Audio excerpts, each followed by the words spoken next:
The void between the human armada and the Xylanth rearguard hums with the residual afterglow of spinal cannon fire, ionized particles drifting slow as ash across the 11,700-kilometer gap between the two tight, unyielding formations. Kaler 7 hangs suspended below, its roiling cobalt atmosphere streaked with the orange scars of Xylanth bombardment, but the faint green pulse of the surface bioremediation teams, seed pods, is already bleeding through the cloud layer near the equatorial stabilization zones, a quiet counterpoint to the silent standoff above. On the command deck of the UNSC Hammer, Commodore Karn's right glove is still scorched at the cuff from where he braced against the spinal gun-firing console during the opening volley, the faint smell of burnt polymer clinging to his uniform. His executive officer, Commander Voss, leans against the adjacent tactical console, picking crumbs of stale ration bar off his lapel, his eyes fixed on the primary display tracking the Xylanth withdrawal. Surface teams just pinged in, Voss says, not looking up. Zone 4 seed germination is at 78%, 12 hours ahead of projection. They're asking if they can shift resources to Zone 6 to speed up the full crust receding.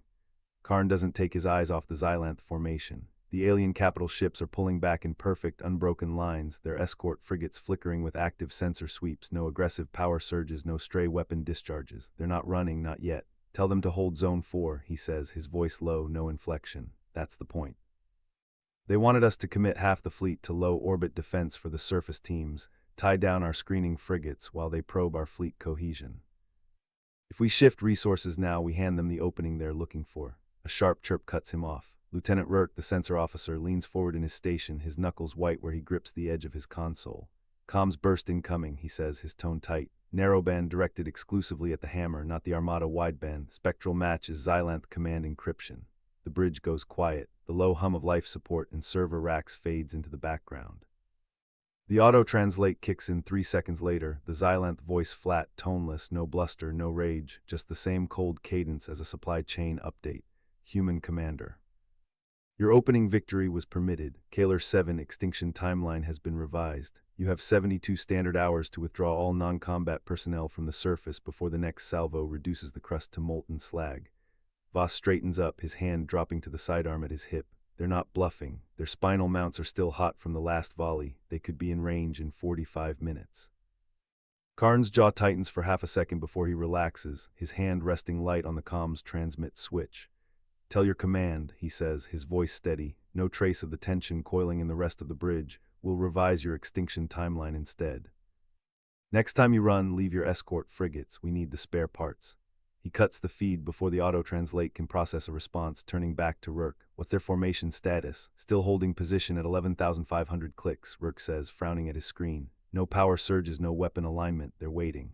Of course they are. Karn taps the primary display, pulling up the projected attack vectors for the Xylanth's 3 remaining carrier groups. They want to see if we panic. If we yank the surface teams early to reinforce the fleet, leave Kaler 7 undefended, or if we scramble our screening screen and leave gaps in our formation for them to exploit. Tell the surface teams to double seed deployment in Zone 6, assign 2 more dreadnoughts to low orbit cover. The rest of the Armada holds formation, no weapon power beyond standby, no movement. We don't give them the reaction they paid for.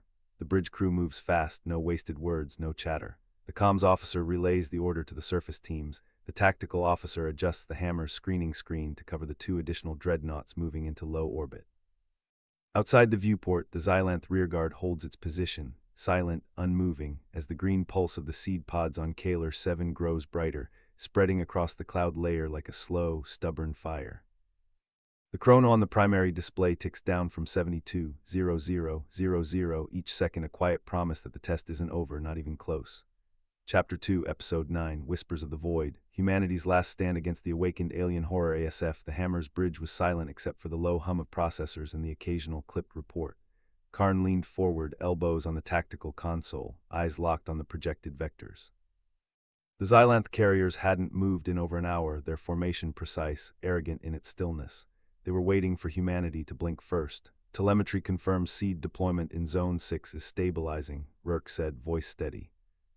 Surface teams report minimal interference. Atmospheric spread is consistent with projections. Karn nodded once. Good, keep them focused. The Xylanth want us distracted, second-guessing. We don't give them that satisfaction. The comms officer raised a hand. Incoming transmission, not directed at us, open channel broadcast. It's looping across the sector. Put it through, Karn ordered. The viewport shimmered, resolving into the cold, angular visage of a Xylanth warlord.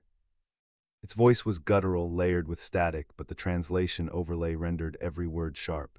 Human fleet, you cling to Kaler 7 as if it matters. Your seed pods will rot, your dreadnoughts will burn. Draw and we will allow your retreat. Resist and we will erase your species from this sector.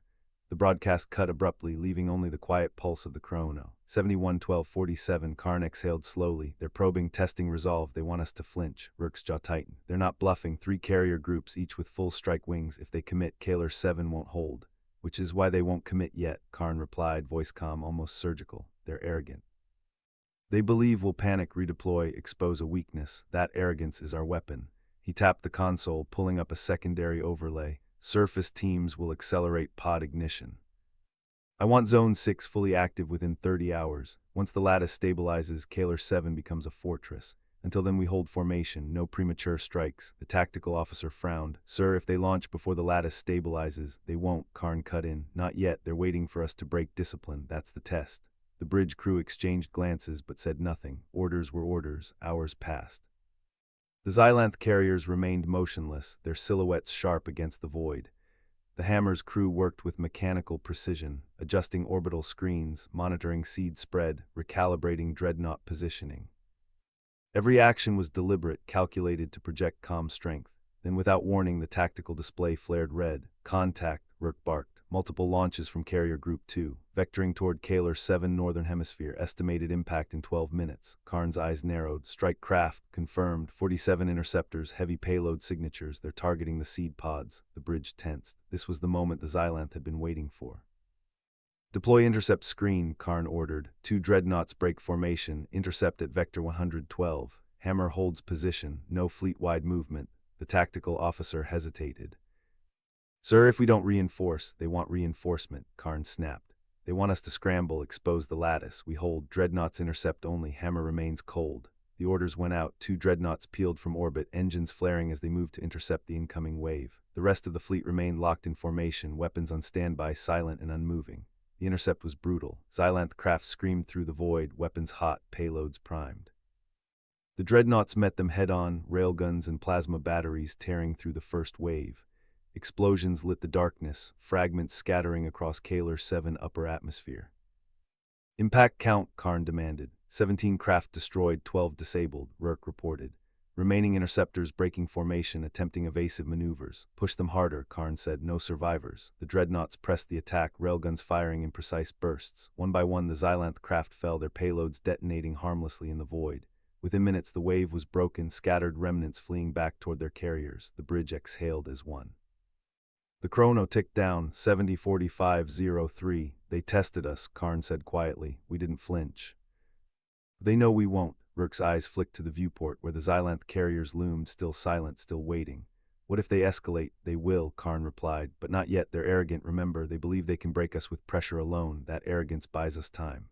On Kaler 7, the seed pods pulsed brighter, spreading across the atmosphere like veins of fire. The lattice was forming, slow but unstoppable. Humanity's last stand was taking shape, one stubborn pulse at a time.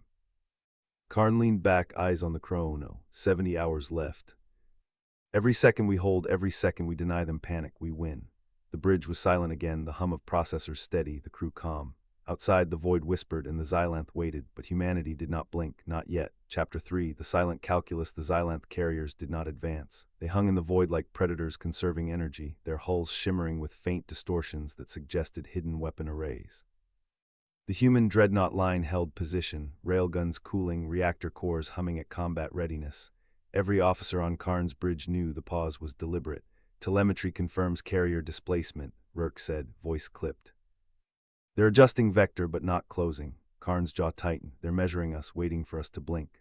The chrono ticked down, 69-58-12. Each second was a blade edge. On Kaler 7, the planetary defense grid pulsed brighter, the seed pods knitting into a lattice that stretched across the upper atmosphere. The engineers had calculated the lattice's growth rate with brutal precision. 70 hours until full activation. 70 hours until the planet became a fortress. Until then, every human ship was a shield against annihilation. Signal from Admiral Vera, comms reported. She requests tactical sync. Patch her through. The viewport shifted, revealing Vera's stern face, eyes shadowed by fatigue but steady. Karn, the carriers are holding. That means they're preparing a second wave. Expect heavier tonnage, possibly capital class. They'll want to break the line before the lattice stabilizes, Karn said. Exactly, we can't let them. I'm redeploying the frigate wings to harass their flanks. Keep your dreadnoughts anchored. If they commit, you'll be the wall. Karn nodded once. Understood. The channel cut. Silence returned, broken only by the hum of processors. Rourke leaned closer. Sir, if they bring capital ships, our railguns won't be enough. We'll need the void mines. Karn's eyes flicked to the tactical display. The mines were dormant, scattered across the battle space like invisible teeth. Not yet. If we trigger them too early, they'll adapt. We wait until they commit mass. The crew absorbed the words without protest. Calm was their weapon. Panic was the enemy's expectation. Outside, the carriers shifted again. A ripple of distortion spread across their hulls. Then, without warning, the void erupted. Launch detected, Rourke barked. Multiple signatures, heavy tonnage, inbound fast. The tactical display lit up with crimson markers. Dozens of massive projectiles, each the size of a cruiser, streaked toward the human line. Brace for impact, Karn ordered. Target acquisition, priority intercept. Railguns thundered, firing in synchronized bursts. The dreadnought spat tungsten slugs at relativistic speeds, tearing into the incoming wave. Explosions flared, fragments scattering across the void, but not all were destroyed. Several projectiles punched through, their trajectories locked on Kaler 7. Interceptors, intercept those strays, Karn commanded. The smaller craft peeled off, engines burning hot, chasing the projectiles like hunters. One by one, they detonated the intruders before they could breach atmosphere. Impact count, Karn demanded. 4 destroyed, 2 disabled, none reached surface, Rourke reported. The bridge exhaled, but the relief was short-lived. New contacts, sensors warned. Carrier bays opening, capital-class signatures confirmed. The viewport darkened as the Xylanth unleashed their true strength. Massive warships slid from the carriers, their hulls bristling with weapon arrays, their silhouettes dwarfing the human dreadnoughts. Rourke's voice was low. They're bringing the hammers. Karn's tone remained steady. Then we show them the wall doesn't break. The capital ships advanced, their weapons charging. Pulses of alien energy rippled across the void, slamming into the human line. Shields flared, absorbing the impact, but the strain was visible. Shields holding at 70%, engineering reported. Maintain formation, Karn ordered. Railguns concentrate fire on lead capital. The dreadnoughts unleashed a storm of slugs, hammering the alien vessel. Its shields shimmered, then cracked, fragments of hull peeling away. The void mines remained dormant, waiting. Sir, Rourke said urgently, we can't hold this exchange forever. Their firepower will bleed us dry. Karn's eyes narrowed. We don't need forever, we need 70 hours. The alien capital ships pressed harder, their arrogance evident in the relentless assault.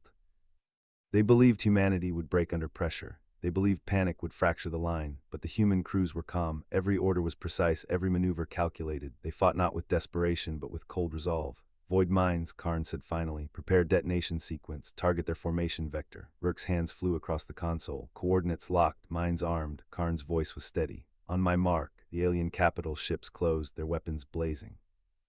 The human shields flared, railguns firing in disciplined bursts. The chrono ticked down, 69:42:09. Karn watched the tactical display, eyes unblinking. The moment stretched, tension coiled. Then he spoke. Mark, the void erupted. Mines detonated in perfect sequence, shockwaves tearing through the alien formation. Capital ships buckled, hulls shattering, energy cores imploding. The carriers reeled, their arrogance punctured by sudden loss. The bridge shook with the force of the detonations, but the human line held. Impact count, Karn demanded. 2 capital ships destroyed, 1 crippled, formation disrupted, Rourke reported. Karn leaned back, voice calm. They escalated, we answered. Now they know the wall bites back. The crew absorbed the words, their resolve hardening. Outside, the void whispered, the carriers hesitated, and Kaler 7 lattice pulsed brighter. Humanity's last stand continued, 1 stubborn second at a time. The chrono ticked down, 69:40:01. The bridge shuddered once, then steadied, the hum of stressed hull plating fading to a low thrum behind the banks of tactical displays. No critical alarms blared, only a soft amber pulse from the port railgun deck's damage monitor, reporting a non-critical plasma strike that had scorched the outer housing but left the crew intact and cooling systems operational. The tactical overlay flared with 3 red markers. 2 alien capital ships were nothing but expanding debris fields. Their energy cores imploded in the mine detonation, while the third listed badly, venting atmosphere and drifting out of formation, its weapons dark. The amber chrono in the upper right corner ticked past 69:39:47, each second a hammer blow against the unspoken deadline hanging over the formation. Shield status, Karn said, no urgency in his tone, just the flat demand of a man who'd run this drill 100 times in simulation. Rourke's fingers flew across his console, pulling up the grid readout. 92% capacity across the line, harmonic stable. Outer frigate picket took minor shielding damage from the shockwave, but no breaches. Our railguns are at 78% charge, all batteries operational. Before Karn could respond, comms officer Jax leaned forward, her headset crackling with static. "Sir, incoming hail from the enemy command carrier. Priority open channel, no encryption." She tapped a key and the bridge speaker hissed to life, the universal decoder spitting out a cold, toneless translation of the alien voice, layered like grinding basalt, dripping with unearned superiority. "Human formation, you have incurred unacceptable losses to Imperial War assets. Disarm all offensive systems, lower your shields, and prepare for boarding and processing.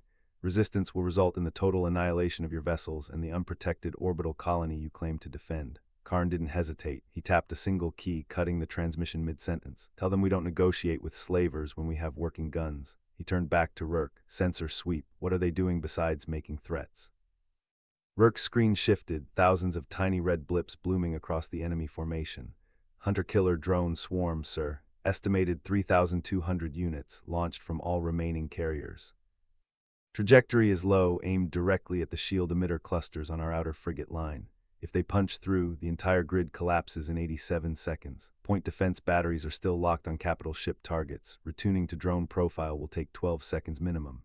Swarm is 8 seconds out from emitter range." Helmsman Sato's knuckles were white where he gripped his controls, but his voice was steady. "We can't shift the shield vector fast enough to cover all the emitters in that window, sir. We'll lose at least 2 before the batteries retune." Karn's gaze flicked to the tactical display, then to the glowing lattice array mounted on the bow of their lead dreadnought, Kaler 7, which had pulsed brighter the second the mines detonated, humming with stored energy no one had fully tested in combat. "Jax, patch me to all point defense crews, broadcast on all channels. Hold fire until my mark. Do not engage until the swarm clears the outer shield line." Rurk locked the Kaler 7 lattice onto the leading edge of the drone swarm. "Sato, adjust the port shield vector 15 degrees, widen the gap between the second and third outer frigates by 200 meters. Rurk's eyebrows shot up for half a second before he saw the play, his fingers flying to recalibrate the lattice's targeting. "You're drawing them into the lattice's firing arc, sir.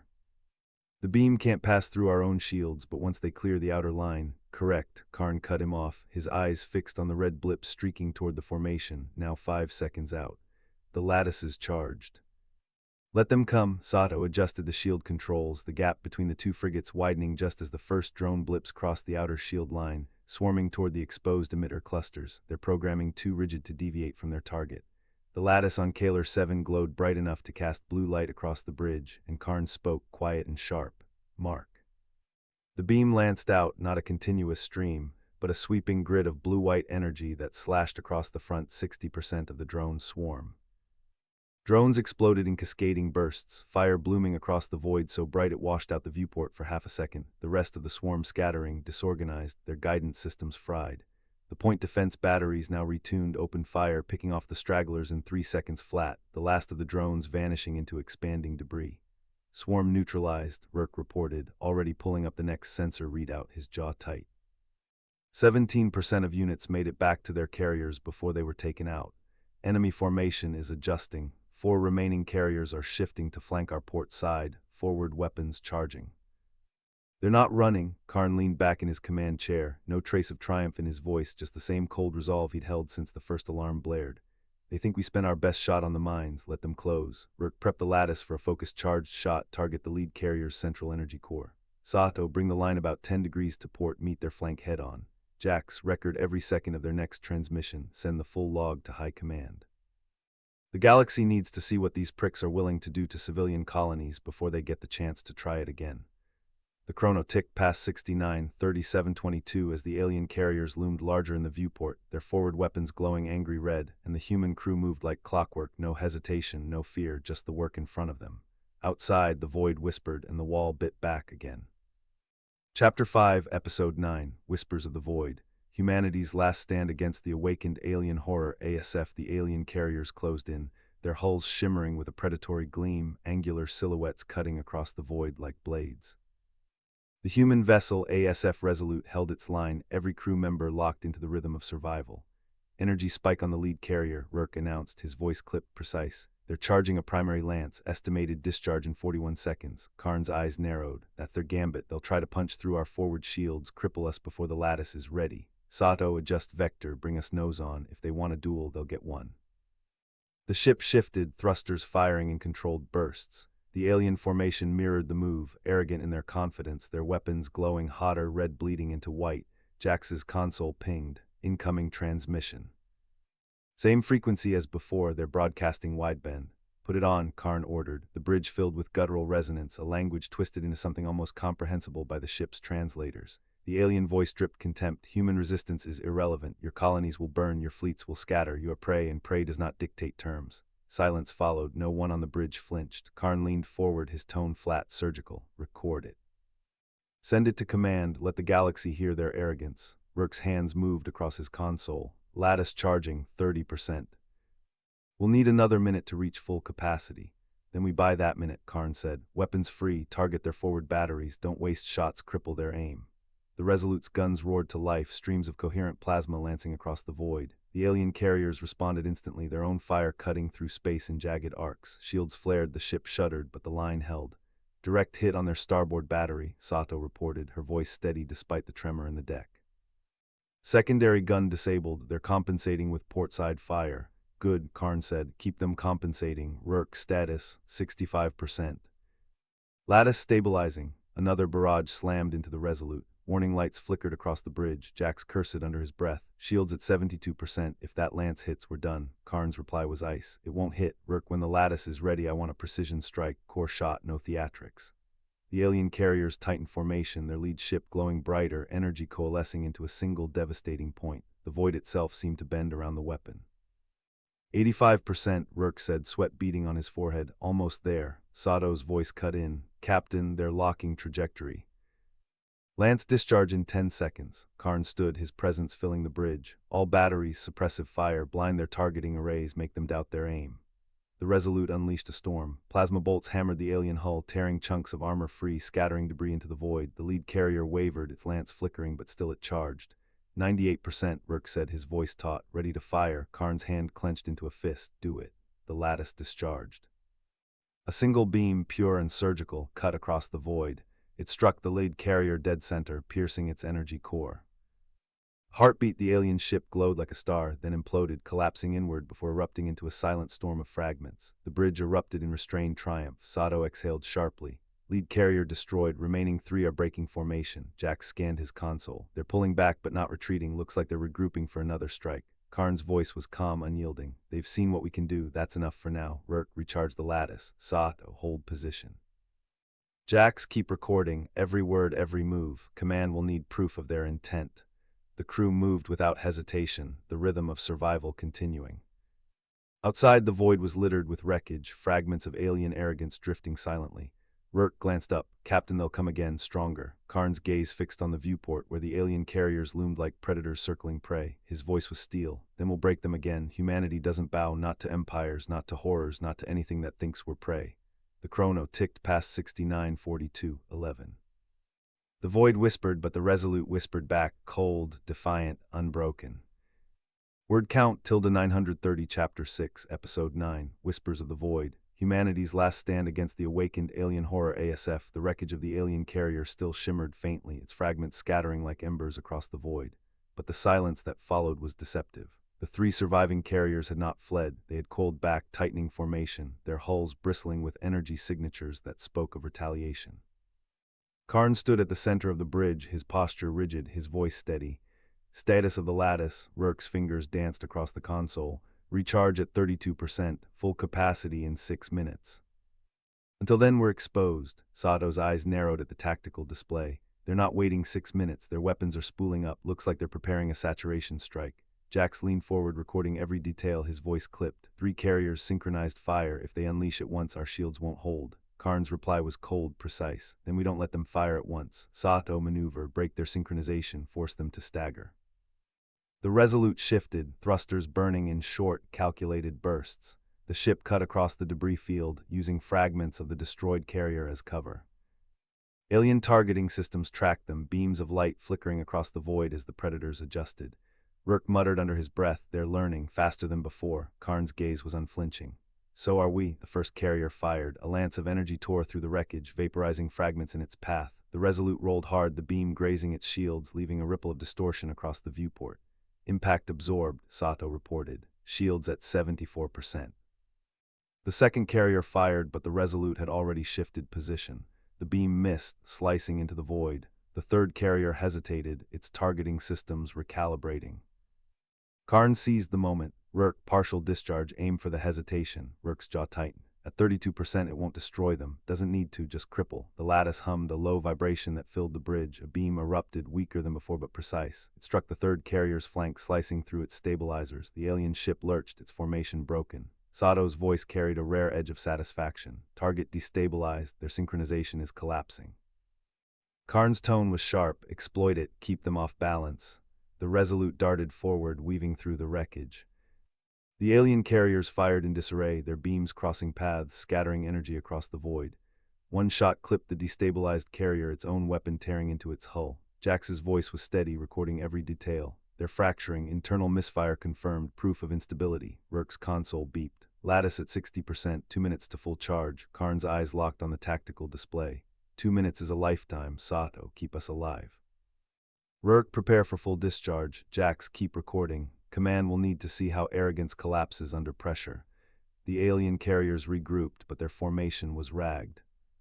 The destabilized ship limped, its systems flickering. The other two circled, their weapons glowing brighter, desperate to reassert dominance.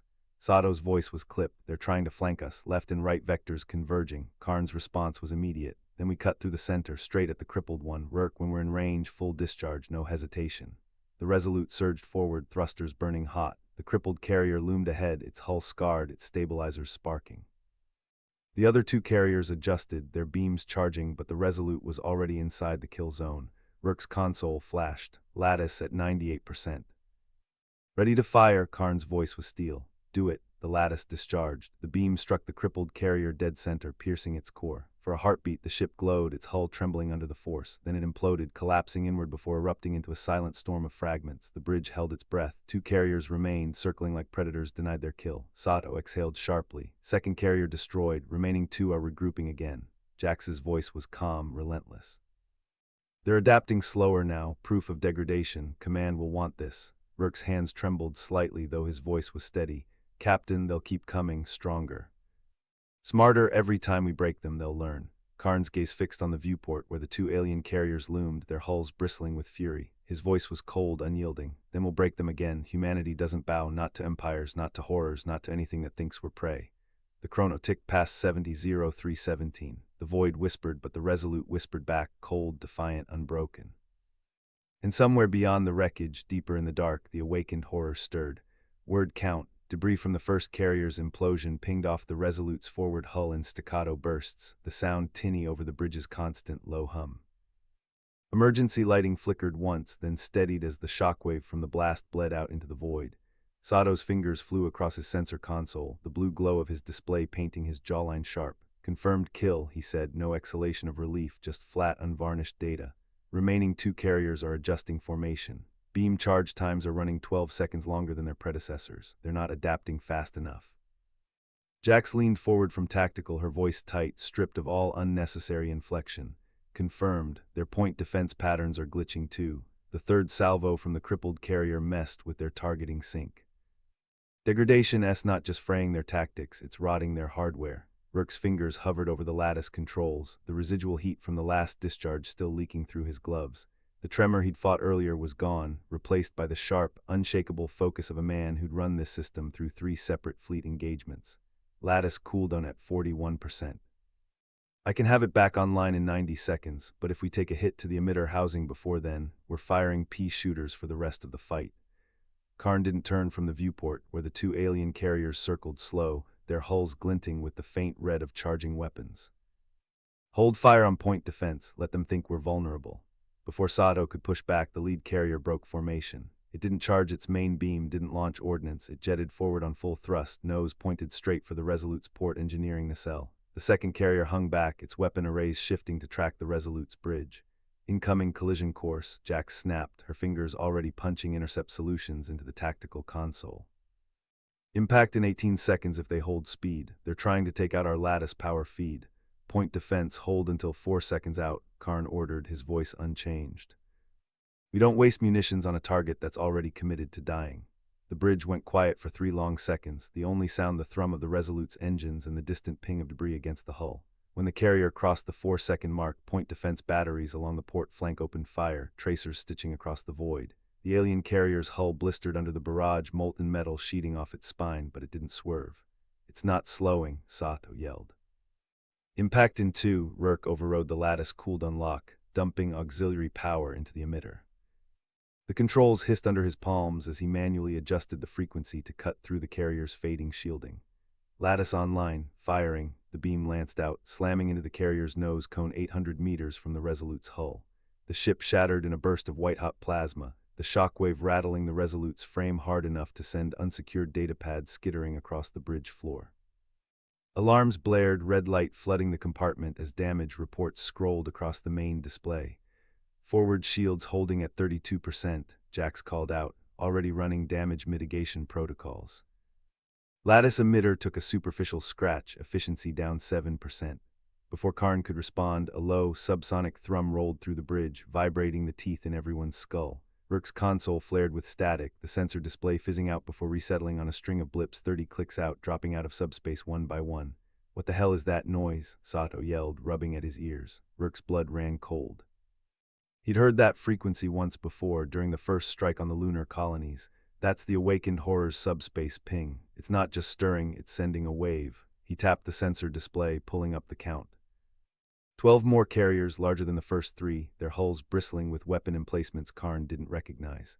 The lead carrier's main beam was already charging, bright enough to blind unaided eyes even through the viewport's polarized glass. Karn's hand dropped to the comms panel, his voice steady as stone when he spoke to the entire ship. "General quarters, reroute all non-essential power to lattice and forward shields. Send a priority burst to Fleet Command. We've got a 3rd wave incoming, direct from the Horror's staging ground. Tell them humanity is still here. Tell them we're not leaving." The first beam from the new lead carrier slammed into the Resolute's shields, the impact throwing the bridge into lurching darkness for half a second before the emergency lighting kicked back in. Karn didn't flinch. He stared out at the void, at the 12 glinting hulls bearing down on them, and nodded once. "Break them again." Word count 942, the acrid tang of burnt insulation bit at Karn's throat as the emergency light stabilized, the bridge's deck plates still groaning under the residual stress of the beam impact. A trickle of blood ran from Sato's left nostril, the U officer swiping at it with the back of his wrist without breaking stare at his readouts. "Shields at 61% forward, 78% port, 82% starboard," Rourke barked, his fingers flying across the sensor console as the display resettled. The 12 enemy carrier blips now 28 clicks out and closing at 800 meters per second. Lead carrier's beam capacitor is recharging, ETA second shot 18 seconds. The other 11 are splitting, 6 vectoring for our port lattice emitters, 5 for starboard. 2 trailing elements are launching strike craft. A sharp crackle split the comms as LT. Voss, the bridge's comms officer, leaned into her headset. "Priority burst made it through to Fleet Command, sir. 7th Fleet is 18 minutes out, max burn. They can't accelerate faster without risking reactor instability." Karn's jaw tightened. 18 minutes against 12 carriers and a hail of fighters was a death sentence. He slammed his palm against the command console. "Reroute 20% from non-critical life support, medbay triage systems, crew quarters ambient temp, all recreational systems to the spinal lattice. Full charge, target the lead carrier's forward beam emitter.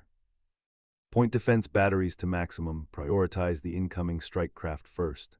"Sir, lattice charge time is 45 seconds, Rourke shot back, his eyes darting between the sensor feed and the weapon's status screen. "Strike craft will be in weapons range in 32 seconds. If we leave the forward shields at current output, the lead carrier's second beam will drop them to 15% before the lattice is ready." Sato's fingers were already flying across his U console, a string of alien frequency harmonics scrolling across his screen. "I can spoof their fighter targeting pings, cut their lock-on time by 60%, but I need 10% from forward shield redundancy to run the suite. That drops forward shields to 38% if the lead carrier fires before the lattice is charged. Do it." Karn's tone left no room for argument. "If those fighters take out our point defense, we don't get a second shot at anything." The bridge hummed as power rerouted, the deck plates vibrating faintly under the surge. Point defense turrets along the Resolute's hull flared to life, staccato bursts of tungsten tracers stitching across the void. The first wave of enemy strike craft exploded in fireballs, but a dozen wove through the barrage, angling for the ship's port side. Explosions rocked the hull as 3 struck Lattice Emitter 3, the panel on Rourke's console flashing red as the emitter went dark. Port Emitter 3 destroyed, Emitter 4 at 48% capacity, Rourke yelled. Lead carrier beam is charged, firing in 5 seconds. Lattice at 78%, the weapons officer called from the aft console. Needs 7 more seconds for full charge. Sato now. Sato slammed the U override, a high-pitched whine screaming through the bridge speakers. The lead carrier's beam emitter flickered, the bright blue charge sputtering out halfway through ignition. Lattice ready, firing, Rourke roared. The spinal mount lattice beam lanced across the void, a thin ribbon of superheated plasma that slammed dead center into the lead carrier's forward hull. The alien ship crumpled like tinfoil, exploding in a burst of orange fire that scattered debris across the adjacent carriers, sending 2 of them swerving out of formation and disrupting their firing solutions. The point defense batteries swept the remaining strike craft from the sky, but 3 got through, slamming into the forward shields. The deck lurched again, the emergency lights flickering as shield integrity dropped to 22%. Rourke's fingers slowed as he pulled up the sensor feed. The remaining 11 carrier blips holding position 25 clicks out, no further advance. They're holding, sir. Lost their command element, they're regrouping. Karn leaned back in his command chair, the tension in his shoulders easing a fraction. He tapped the comms panel, his voice steady as he sent the burst to fleet command. Lead carrier eliminated, holding position. Tell the 7th Fleet we bought them the window they needed, and get damage control on those lattice emitters, we're not done yet. Out the viewport, the burning wreckage of the lead carrier drifted across the void, a small, hard-won victory in a fight that was nowhere near over. Word count 942, the acrid tang of burnt insulation clung to the bridge air, thicker now after the shield impacts, mixing with the faint ozone reek of the lattice emitter's sputtering charge. A dull, shuddering thud vibrated through the deck plates as a jagged chunk of the destroyed lead carrier's hull skidded off the forward shields, spinning past the viewport in a slow, tumbling arc of glowing orange slag. The 11 remaining hostile carrier blips held their position 25 clicks out, engine glows dim and steady, no immediate advance. Sensor feed confirms micromissile tube cycling, Rourke called out, his fingers flying across his console as he pulled up the weapon's signature breakdown. 120 tubes per carrier, 1320 total. Charge time 6 minutes 47 seconds. Warhead yield S enough to punch through our remaining shields if even 40% get through point defense. Karn's jaw tightened, the brief ease in his shoulders vanishing as he leaned forward in his command chair. Current point defense capacity. Post-strike craft losses, we can intercept 62% of a full swarm at best. Rourke pulled up the damage control feed, scrolling past reports of fused shield generators and offline turrets. That leaves 502 warheads. Enough to crack the primary hull before we can get back up online. The comms panel crackled before Karn could reply. The 7th Fleet burst transmission spitting static before the fleet adjutant's voice came through, tight and harried.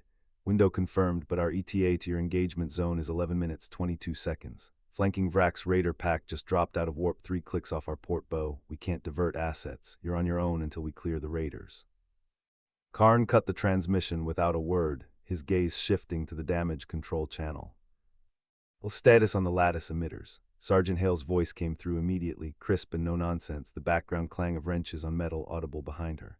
1 emitter can be operational in 92 seconds, sir. Pulling power from lower deck life support, non-essential comms, wreck wing hollows. Capacitor will hold 3 bursts max before it ruptures. You want me to proceed? Do it. Patch through to lower deck comms, tell crew to sit tight. We'll have power back in 10 minutes maximum.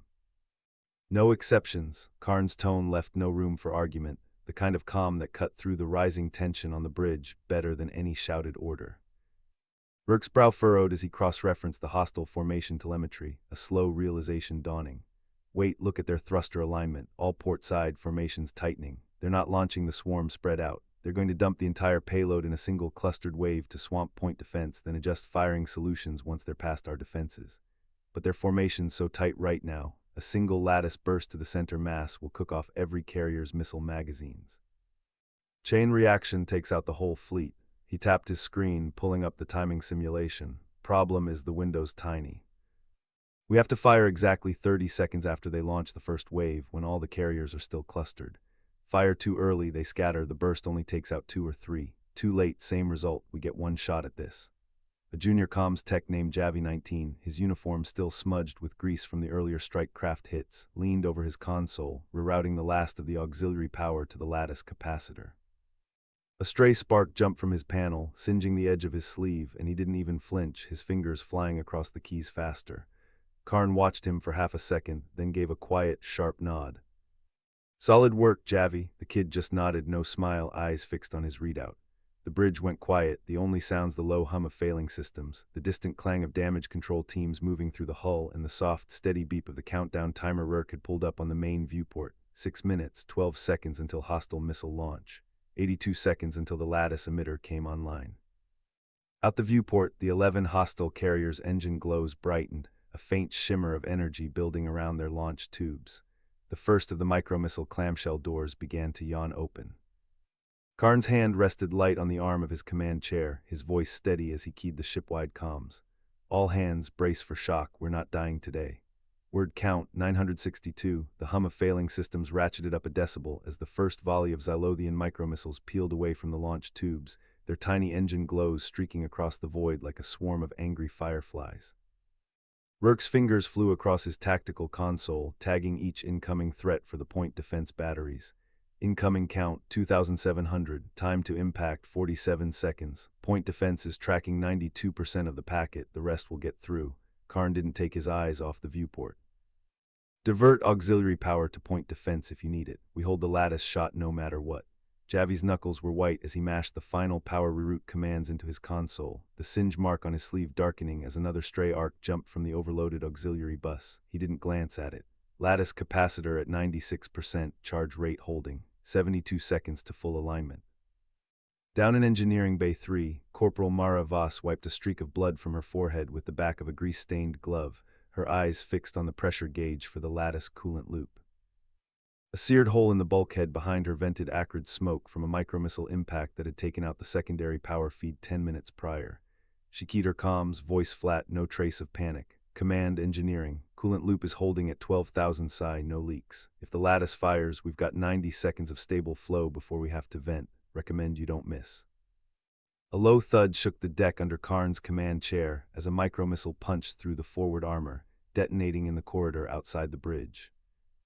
Alarms blared for half a second before the damage control team cut the feed, the bridge returning to the steady beep of the countdown timer. 3 minutes, 17 seconds until enemy missile barrage completion, 41 seconds until lattice online. On the Xylothian lead carrier Harrower's Promise, High Warden Viakax leaned back in his command throne, his chitinous mandibles clicking in a low, satisfied rumble. The human frigate's point defense was tearing through his first wave, but the follow-up main battery salvo was already loaded, and the human lattice weapon was still hours from charge per the intelligence his spooks had pulled from the human comms traffic 3 days prior. "Pathetic," he rumbled, gesturing to the viewport where the human ship's hull glowed with impact sparks. "They think their little toy will save them. Once their point defense is overwhelmed, fire the main plasma batteries, burn their hull to slag." Back on the human bridge, Rourke's voice cut sharp, no room for error. 30 seconds to firing window. Enemy carriers are holding cluster, no scatter detected. All 11 are within the lattice's effective range. Karn's hand hovered over the firing trigger, his voice steady across the shipwide comms. "All hands hold fire, Javi status. Capacitor at 99%, emitter locked. One shot, every carrier core goes critical." No survivors. The countdown timer hit 0 for the enemy missile barrage, the last of the micromissiles slamming into the human frigate's hull in a cascade of orange explosions. The Xylothian High Warden opened his mouth to order the main battery salvo. "Now," Karn pulled the trigger. The lattice emitter along the human frigate's spine flared bright enough to blind the viewport sensors for half a second. A thin, incandescent blue lance of energy lancing across the void to strike dead center of the clustered Xylothian carrier formation. The energy didn't dissipate on impact, it spread, seeping through the carrier's thick armored hulls like water through paper, punching straight into their fusion cores. One by one, the 11 carriers detonated in silent, blinding bursts, their debris scattering across the sensor feed before the bridge's damage alarms cut back in, blaring as a stray fragment grazed the frigate's port sensor array. Javi stared at his readout for half a second, then typed a quick command to confirm the kill packet. All 11 carriers confirmed destroyed, no surviving hostiles in the immediate sensor bubble. Mara's voice crackled over the comms, sharper this time. "Command Engineering reports lattice capacitor stable, no damage from firing. We've got 87 seconds of coolant flow left before we have to vent the loop, so if you've got any more shots lined up, you better take M fast. Karn let out a quiet, sharp breath, his eyes scanning the sensor feed for any sign of remaining Xylothian units. Rurk, sweep the sensor bubble for any escorts or drop ships. Javi, reroute all non-essential power back to the lattice capacitor. We might need a second shot if there's more hiding in the debris. He keyed the ship-wide comms again, his voice calm, steady, no hint of the adrenaline that had been flooding his system for the last 6 minutes. All hands damage report, we're not out of this yet. The klaxon stuttered to a low, throbbing hum as damage control teams sealed the breach in the port sensor array housing, the sharp tang of melted insulation and burnt wiring curling through the recycled bridge air.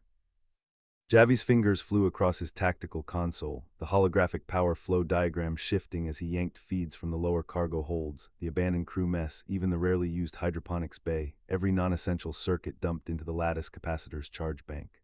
Non-essential power rerouted, he said, not looking up from his readout. Capacitor S at 68% charge. Engineering's right, we've got a shot if we don't dither. Rourke's head snapped up from his sensor station, the glow of his display painting his jawline hard. Command, bogey detected. Stealth Corvette, 1200 clicks out, tucked in the wreckage shadow of the third destroyed carrier. Running full emission silence, signatures so faint I almost missed it. He tapped a command, the sensor feed zooming in on a sliver of matte black hull half buried in floating carrier debris, its own sensor arrays retracted, no thermal or electromagnetic output at all. It's got a spinal lance charging. Readout says it's locked on our engineering hull, right where the main coolant loop runs. Karn's knuckles bleached white where he gripped the command console's armrests. The 87-second countdown Mara had flagged blinked in the upper corner of every bridge display, already down to 71. Fire control, can we get a targeting lock? Negative, Javi said, finally glancing up, his jaw tight. It's using the wreckage for cover. Our sensors can't pick it out of the debris field until it's within 400 clicks, and by then that lance will be through our hull before damage control can even mobilize. Mara's voice crackled over the comms, sharper this time, the static cutting through the low thrum of the ship's systems. Engineering confirms coolant leaks worse than initial readout. Secondary line got nicked by the debris fragment that grazed us. We've got 58 seconds before the loop vents itself, and if that happens, the reactor scram cold. We'll be floating scrap before we can get the backup systems online. Karn's gaze flicked to the main view screen, where the Xylothian Corvette was still hidden in the debris, its charge signature growing brighter on the edge of the sensor bubble. The Xylothian Empire had spent 3 centuries conquering star systems, their fleet so overwhelming most human colonies surrendered before the first shot was fired. They were arrogant, predictable, always pushing forward, never considering that the species they'd written off as primitive would be waiting in the debris of their own attack. That arrogance was going to be their undoing. Javi, what's the minimum charge we need to punch through that Corvette's stealth hull? 92%, Javi said, already typing furiously. I can dump the reserve power from the port sensor array you already wrote off as damaged, plus the auxiliary life support for the bridge and command staff. That'll get us to 93%, but if we fire, we're dead in the water for 12 minutes. No shields, no sensors, no maneuvering. Any other hostiles show up, we're sitting ducks. Do it, Karn said, no hesitation. Javi slammed his fist down on the console's execute key.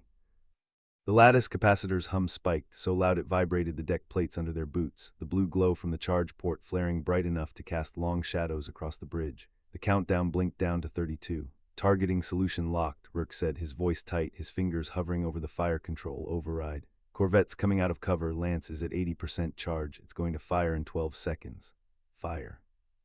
The blue lance lanced out again, smaller than the last one, but just as focused, slamming straight into the Corvette's hidden hull before its stealth coating could adjust to the impact.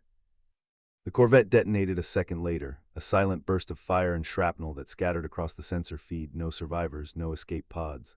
All hostiles confirmed destroyed, Javi said, typing a quick command to lock the capacitor's charge before it could dump. But coolant loops venting in 10 seconds. Engineering says we've got to seal the engineering hull access points now, or the reactor goes critical before we can even spin up the backup coolant pumps. Karn keyed the shipwide comms, his voice steady even as the alarm klaxons blared again, louder this time, the deck shuddering slightly as the first burst of superheated coolant hit the sealed outer hull. All hands, brace for vent. Damage control, seal engineering hull access points now. We're not dying to coolant leak after taking out 12 Xylothian ships. Report when the hull is sealed. Chapter 12. The deck lurched again as a geyser of superheated coolant hissed past the armored viewport, singeing the tempered glass and leaving a faint, acrid orange streak. The alarm klaxons blared so loud the words of Karn's all-hands comms crackled over the din, half drowned out by the shriek of venting pipes. Damage control VAS, engineering hull access points sealed, bulkheads locked. Residual coolant seeping through the starboard aft gasket, core temp dropping 2 degrees a minute. You've got 90 seconds before the vent clears enough to restart backup pumps. Voss's voice was tinny over the comms, steady despite the sparks showering from the conduit behind her station. Karn opened his mouth to acknowledge, but Javi's console flared bright red before he could speak. The engineering officer leaned forward, fingers flying across his touchscreen, his knuckles pale. Long-range ping. Xylothian Battle Group, 7 Dreadnought Class, 20 frigates, fold space exit 12 minutes out, current heading direct for our position. They picked up the corvette's distress pulse before we detonated it. Rourke slammed his fist against his shorted targeting console, sending a shower of sparks cascading onto the deck plates, and cursed under his breath. Sent a vanguard to test our shields, the arrogant pricks. How long till they're in lance range? 8 minutes if they hold speed. Javi's voice was tight, eyes flicking between the reactor core readout and the capacitor charge gauge. Our lattice capacitor is at 42% after the last shot. Coolant loop still venting. We can't spin up the backup pumps without sealing the aft gasket first, minimum 6 minutes. Scrap before we get a second shot off. The comms crackled with the Xylothian lead transmission, the AI's translation flat and uninflected over the alien commander's haughty guttural drawl. Human vessel, surrender your weapons and navigation systems, and we will spare your crew for biological study. Resistance will result in total annihilation. Rourke barked a harsh laugh, his fingers tightening around the fire control override until his knuckles bleached white. Spare us the speech, Xylothian. We just turned your stealth corvette into scrap before your lance hit half charge. You think 7 overgrown dreadnoughts scare us? Save the banter for after we don't die. Karn cut him off, his voice steady as he keyed the damage control comms, no trace of the tension coiling in his jaw. Voss, divert all auxiliary power from non-critical systems to the coolant pumps. Bypass the aft gasket seal requirement, route flow directly through the emergency bypass line. I need that loop stabilized in 4 minutes, not 8. Javi's head snapped up. That'll spike core temp to 110% of safe limits. If we don't get the capacitor charged and fired in that window, the reactor goes critical before we can even get a shot off. Karn met his eyes, no hesitation. Do it. Route 30% of reactor output directly to the lattice capacitor, bypass the charge regulator. We get that lance charged to 100% before the Xylothians are in range. We take out their lead dreadnought, the rest of the pack breaks. If not, we die anyway, no difference. Javi nodded, fingers flying across his console. The lattice capacitor's hum spiked, so loud it vibrated the deck plates under their boots, the blue glow from the charge port flaring bright enough to cast long shadows across the bridge. The core temp gauge climbed steadily, passing the 100% safe limit marker, the overtemp alarm blaring in time with the coolant vent siren. The Xylothians fired first. A spread of plasma lances slammed into their forward shields, the impact jolting the ship hard enough to knock a loose data pad off the navigation console. Sparks showered from the overhead conduit as 2 lances punched through the weakening shields, slamming into the portside outer hull and blowing a jagged hole in the plating. Capacitor at 68%, 82%, 94%, Javi called out, his voice strained over the alarms. 2 minutes to Xylothian weapons range. They're charging their main lances. Targeting solution locked on the lead dreadnought, Voidreaver, Rourke said, his voice tight, his fingers hovering over the fire control override. Shield penetration probability 98% if we fire at 100%. The countdown on Javi's console blinked down to 5. The Xylothian lances fired, 2 more slamming into their shields, the hull groaning under the strain. The countdown hit 0. Fire. The lattice lance, brighter and thicker than any they'd fired before, lanced out, slamming straight through the Voidreaver's forward shields, piercing the command spire and detonating the antimatter core. The dreadnought blew apart in a silent burst of fire and shrapnel, the shockwave catching 2 escort frigates too close to the blast, tearing them to scrap before they could even fire their weapons. Remaining Xylothian ships faltered, their formation breaking as their thrusters fired, turning to retreat in disarray. Javi slumped back in his seat, grinning as the coolant loop's alarm cut out and the core temp gauge dropped back to 98% of safe limits. Reactor stable, capacitor recharging, we've got 62% available, all hostiles breaking off, no pursuit vectors. Rourke leaned back, wiping sweat and ash from his forehead, and smirked. Told you we didn't need to surrender. Karn didn't smile, his eyes were fixed on the edge of the sensor feed, where a faint, unregistered blip pulsed, too small to be a Xylothian ship, too fast to be debris. He tapped Javi's console, nodding at the blip. Get a lock on that, get the comms team on it. Whatever that is, it wasn't here before the Zolothians showed up. We're not out of this yet.